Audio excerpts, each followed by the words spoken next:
अतीकुर रहमान साहब का हम रुख करेंगे और उनसे समझेंगे कि आईआईटी बॉम्बे से केमिकल इंजीनियर, और ये आईआईटी बॉम्बे का केमिकल इंजीनियर आतंकवाद का इंजीनियर कैसे बन गया?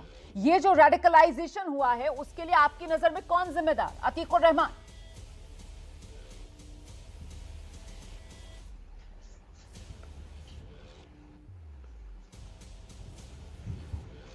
अतीकुर रहमान से हमारा संपर्क नहीं हो पा रहा है, लेकिन यही सवाल मौलाना नदीमुद्दीन साहब, अगर आपको मेरी आवाज मिल रही है सर, तो ये केमिकल इंजीनियर से आतंकवाद का इंजीनियर, इस रेडिकलाइजेशन के लिए कौन जिम्मेदार?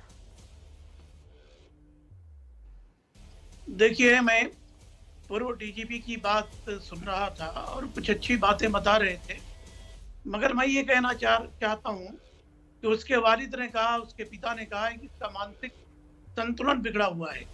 तो मैं कहता हूँ कि अगर किसी को इस तरह से अगर कोई हरकत कर रहा है तो उसको इस्लाम के या उलमा को जिम्मेदार करार देना ये बिल्कुल निंदनीय और बिल्कुल गलत है।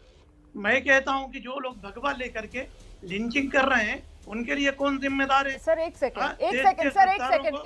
आज जिस मुद्दे पर हम चर्चा कर रहे हैं उसी पर अगर केंद्रित रखें अपनी चर्चा तो बेहतर है। एक एक करके आपकी बात पर जरा विस्तार से चर्चा कर लेते हैं।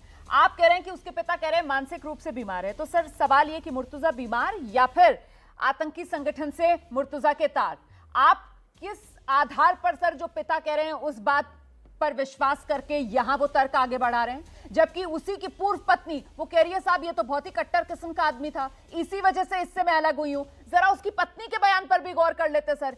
यहां पर आकर जिस तरीके से आप पिता की बात आगे बढ़ाकर ढाल बनाने की कोशिश कर रहे हैं एक ऐसे शख्स के लिए जिसने सीधे तौर पर आतंकवादी हमला किया है, तो फिर सवाल तो आपसे भी पूछा जाएगा।